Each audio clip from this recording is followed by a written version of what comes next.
बिस्मिल्लाहिर्रहमानिर्रहीम। अस्सलाम वालेकुम students, hope you are fine. मेरा नाम रायनूर है और मैं आपको अपने यूट्यूब चैनल पे वेलकम करता हूँ।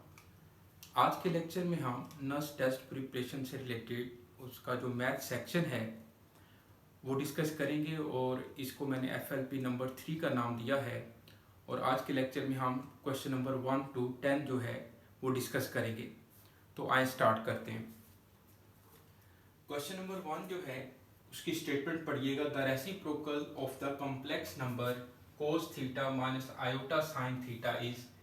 तो आपने कॉम्प्लेक्स नंबर का रेसिप्रोकल लेना है, यानी कि मैं इसको लिख सकता हूँ 1/cos theta minus iota sine theta, यही इसका रेसिप्रोकल होगा।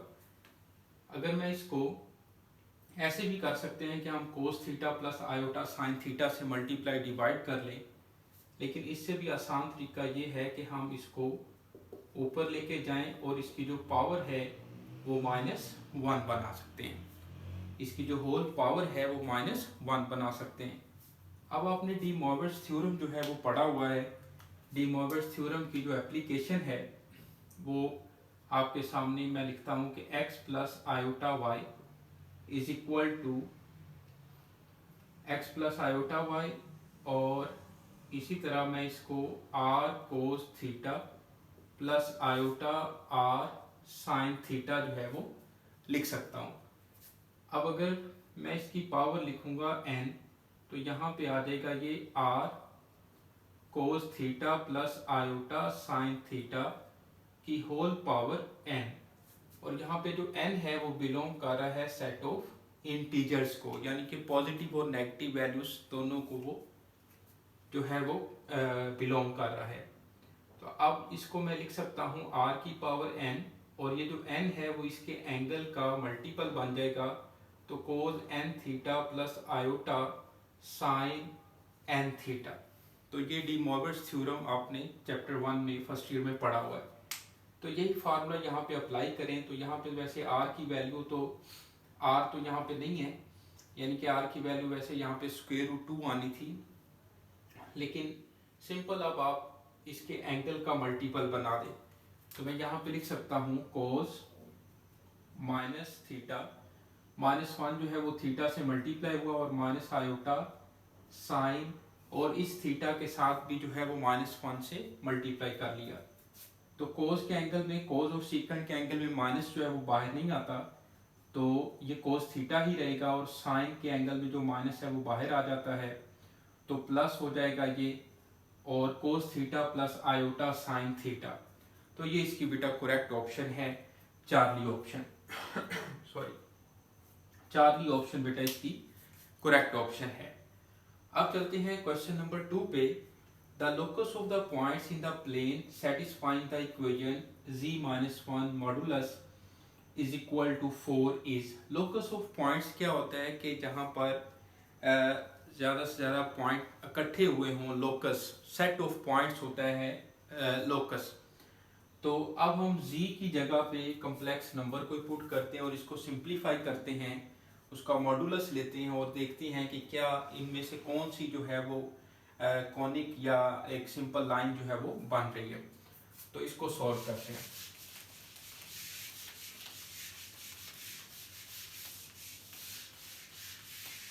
देखिएगा, तो z जो है इज इक्वल टू, मैंने लेट कर दिया कि x प्लस आयोटा y है। z is equal to x plus iota y, तो z-1 mod is equal to 4। तो यहाँ पे z की जगह पे हम लिखते हैं x plus iota y -1 is equal to 4। Real part को इकट्ठा कर लेते हैं, x-1 plus iota y modulus is equal to 4। अब मॉडुलस क्या होता है? Modulus of complex number, real part का स्क्वायर प्लस इमेजिनरी पार्ट का स्क्वायर होल स्क्वायर रूट। तो हम इसको लिखेंगे x-1 का स्क्वायर प्लस y का square whole square root is equal to 4। अब इधर से आप देखें तो स्क्वायर रूट अगर ख़त्म करना हो तो हमें दोनों तरफ जो है वो स्क्वायर लेना पड़ेगा। तो x-1 का स्क्वायर प्लस y का स्क्वायर इज इक्वल टू 16। तो अब आप ज़रा गौर करें तो ये स्टैंडर्ड इक्वेशन ऑफ सर्कल जो है वो बन रही है, यानी कि x माइनस एच का square plus Y minus K का square is equal to R का स्क्वेयर। ठीक है, यहाँ पे h और k की वैल्यू, h की वैल्यू 1 है और k की वैल्यू जो है वो 0 है। तो अब ये स्टैंडर्ड इक्वेशन ऑफ सर्कल जब बन रही है तो हमारे पास करेक्ट ऑप्शन क्या बनेगी, बीटा ऑप्शन जो है बेटा करेक्ट बनेगी सर्कल। ओके, इस क्वेश्चन को आप जरा नोट करें और फिर हम क्वेश्चन नंबर 3 जो है वो डिस्कस करते हैं। अब देखिएगा क्वेश्चन नंबर 3, क्वेश्चन 3 की स्टेटमेंट पढ़े। The sum of squares of two complex numbers of two conjugate complex numbers is always, ये एक्सरसाइज 1.3 में रिजल्ट्स हैं, तो एज अ रिजल्ट की जो है वो क्वेश्चन पूछा जा सकता है। तो उन्होंने कहा है कि दो कॉन्जुगेट कॉम्प्लेक्स नंबर्स का जो स्क्वायर्स का सम है वो क्या होगा, हमेशा कॉम्प्लेक्स नंबर होगा, रियल नंबर होगा, जीरो होगा या प्योर इमेजिनरी होगा। अब देखिए z एक कॉम्प्लेक्स नंबर है x प्लस आयोटा y और इसका कॉन्जुगेट जो है वो x माइनस आयोटा y है। अब इसको हम वेरीफाई कर लेते हैं। तो इसका भी स्क्वायर लिया तो ये स्क्वायर बन जाएगा हमारे पास x प्लस आयोटा y का स्क्वायर, तो z square is equal to, और इधर जो है वो z कॉन्जुगेट का square is equal to x minus iota y का स्क्वायर। अलग-अलग स्क्वायर लेकर भी हम इनको ऐड कर सकते हैं या आप डायरेक्ट जो है वो ऐड कर लें। अब z का कॉन्जुगेट ये है x माइनस आयोटा y और इसका दोबारा कॉन्जुगेट लेंगे तो ये बनेगा। आपको पता है ना कि z डबल कॉन्जुगेट जो है वो z के इक्वल होता है। किसी भी कॉम्प्लेक्स नंबर का अगर 2 दफा कॉन्जुगेट लेते हैं तो वही कॉम्प्लेक्स नंबर बन जाता है। अब मैं इन दोनों को इकट्ठा ऐड कर रहा हूँ, तो z की जगह पे x प्लस आयोटा y का स्क्वायर लिखा बेटा और z कॉन्जुगेट की जगह पे मैंने x माइनस आयोटा y का स्क्वायर लिख दिया। अब देखें ये a प्लस b का whole square plus a minus b का होल स्क्वायर का फार्मूला बन रहा है, अलजबरा का फार्मूला, तो 2 इंटू ए स्क्वायर और प्लस b स्क्वायर होता है, ये 2 into A square plus b square. तो ये आ जाएगा बेटा X square plus iota square Y square और आयोटा स्क्वायर की जगह पे -1 लिखेंगे तो ये बन जाएगा X square minus Y square. तो देखें ये एक रियल नंबर है, इसमें आयोटा नहीं आ रहा। तो यहाँ से हमें पता चला कि the sum of squares of two conjugate complex numbers is always real number. ये आपने याद रखना है। 1.3 के अंदर जितने भी रिजल्ट्स हैं या उससे पहले जो वो 7 थ्योरम लिखे हुए हैं 1.3 से पहले, वो आप सबको सारे जो रिजल्ट्स हैं वो आपको याद होने चाहिए। ओके बेटा, क्वेश्चन 3 की समझ आ रही है आपको। अब चलते हैं क्वेश्चन 4। क्वेश्चन 4 की आप स्टेटमेंट पढ़िएगा।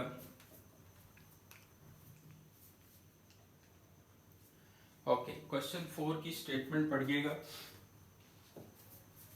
ये मैं रेज कर देता हूँ बेटा।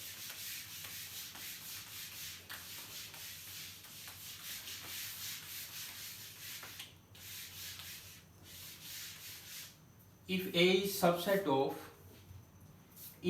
subset of B, then B is superset of A, यानी कि A जो है वो बेटा B का सबसेट है। तो इससे हमें पता चला कि जो जारी बात है जो B है वो A का सुपरसेट है, यानी कि A सेट B का सबसेट है। This condition holds for which option? A is equal to set of all vowels, B is equal to set of all consonants। अब आपको पता है कि इंग्लिश अल्फ़ाबेट्स जो हैं वो टोटल कितने होते हैं 26। उनमें से 5 जो हैं वॉवल्स हैं ए ई आई ओ यू और बाकी जो 21 लेटर्स हैं वो कॉन्सोनेंट्स हैं। अब जब और ये दोनों जो हैं वो डिसजॉइंट हैं, इन दोनों में कुछ भी कॉमन नहीं है। अब सेट ऑफ वॉवल्स जो हैं वो तो कभी भी कॉन्सोनेंट का सबसेट नहीं हो सकता क्योंकि इन दोनों में तो कुछ कॉमन ही नहीं है। तो अल्फा ऑप्शन रॉन्ग है।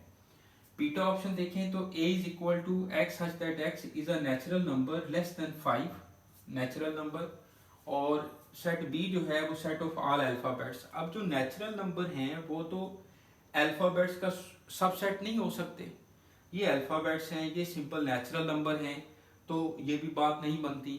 तो बीटा ऑप्शन भी इनकरेक्ट है। चारवी ऑप्शन पे आते हैं तो A is equal to set of all consonants, B set of all alphabets. ये बात बनती है कि बी जो है वो सारे अल्फाबेट्स हैं और ए कॉन्सोनेंट हैं, यानी कि ए के 21 अल्फाबेट्स हैं और बी जो है वो बड़ा बड़ा सेट है जिसके अंदर इंग्लिश के सारे अल्फाबेट्स शामिल हैं। तो ये बात बनती है, तो चारवी ऑप्शन जो है बेटा इसका करेक्ट ऑप्शन है। सेट ऑफ ऑल अल्फाबेट्स जो है इसका सुपर सेट होगा और ए जो है वो बी का सबसेट होगा। ओके, अब देखिएगा क्वेश्चन नंबर 5। क्वेश्चन 5 पढ़िएगा जरा। Question number 5, the truth value of the statement if a triangle has 4 angles then Lahore is capital of Pakistan। देखें, ट्राइंगल हैज 4 एंगल्स, ये तो फॉल्स है। ट्राइंगल के तो 3 एंगल्स होते हैं। Then Lahore is capital of Pakistan, ये बात सही है। तो ये बेसिकली इफ देन वाला जो है ना ये कॉन्सेप्ट है, ये मैं आपके साथ शेयर करता हूँ।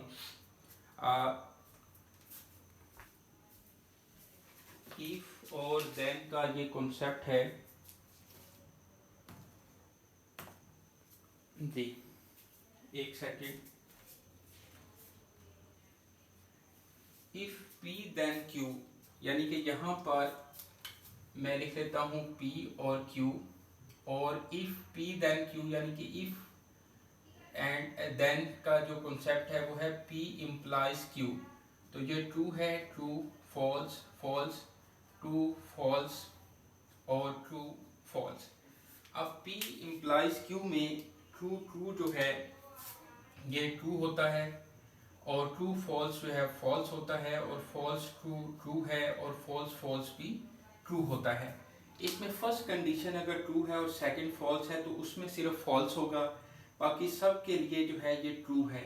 अब यहाँ पर आप देखें तो if a triangle has 4 angles, first condition जो है वो फॉल्स है कि ट्राइंगल के 4 एंगल्स, एक ट्राइंगल 4 एंगल जो है वो रखती है, तो ऐसा नहीं है, ये तो फॉल्स है। लेकिन सेकंड जो स्टेटमेंट है देन के बाद कि Lahore is capital of Pakistan, तो ये बात सही है। तो इसमें कौन सी कंडीशन जो है वो लग रही है, ये फॉल्स ट्रू वाली कंडीशन जो है वो लग रही है, तो ये ट्रू रिजल्ट होगा ओवरऑल। तो इसकी जो करेक्ट ऑप्शन बनेगी वो बनेगी अल्फा, ट्रू बनेगी। ओके, अब क्वेश्चन नंबर 6 देखिएगा। क्वेश्चन 6 में आपको करवाता हूँ, 6 शायद आप खुद भी सॉल्व कर लें। देखिए क्वेश्चन 6 में क्या कह रहे हैं कि इफ x इंटू एक मैट्रिक्स है और उसके बाद 0 1 0 0 एक मैट्रिक्स है, यानी कि इस तरह से 5 2 -2 1 और 0 1 0 0। ओके, अब एक तो ऑप्शन से भी कर सकते हैं कि ऑप्शन यहाँ पे पुट करें x की जगह पे और मल्टीप्लाई करें, और इन दोनों मैट्रिसेस का अगर आंसर जो है वो 0 1 0 0 आ जाए तो फिर ये वही मैट्रिक्स x होगा। दूसरी बात ये है कि अगर मैं यहाँ पे इसको कह दूँ ये a है और ये जो है वो b है, तो a जो है जब दूसरी साइड पे जाएगा तो ये b a इनवर्स बन जाएगा, ऐसे ही है ना, यानी कि a जब दूसरी साइड पे जाएगा तो b a इनवर्स बन गया। अब हम इस a मैट्रिक्स का जो है वो हम इनवर्स फाइंड कर लेते हैं।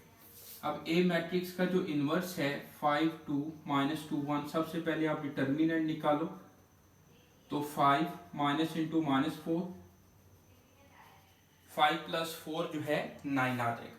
फिर आप इसका एडजॉइंट निकालो, ठीक है, एडजॉइंट में 1 5 और -2 2 आ जाएगा, ऐसे ही है। अब जो है आपने क्या करना है, इनवर्स का फार्मूला लगा लो, 1/a determinant 1/9 adjoint of a। Okay, ये वैल्यू यहाँ पे पुट कर दो। b की जगह पे लिखा मैंने मैट्रिक्स 0 1 0 0, और a इनवर्स की जगह पे लिखा मैंने 1/9 1 -2 2 5। अब बेटा 1/9 को बाहर ले आए और इन दोनों मैट्रिक्स को मल्टीप्लाई करें, तो 0 × 1 0, 1 × 2 2, फिर आ जाएगा 0 + 5 1 × 5, फिर 0 × 1 + 0 × 2 0, 0 × -2 0, 0 × 5 0, तो क्या आ जाएगा बेटा 2 5 0 0, या इसको अंदर मल्टीप्लाई करो तो 2/9, 5/9 और 0 0। तो इसकी करेक्ट ऑप्शन जो बनेगी हमारे पास वो बनेगी डेल्टा बनेगी। बात फॉलो कर रहे हैं आप, समझ आ रही है? तो इस तरह से ये क्वेश्चन जो है वो हमने करते जाने हैं। अब चलते हैं क्वेश्चन नंबर 7 पे। ठीक है, क्वेश्चन 7 की स्टेटमेंट पढ़िएगा, देखिएगा क्वेश्चन 7।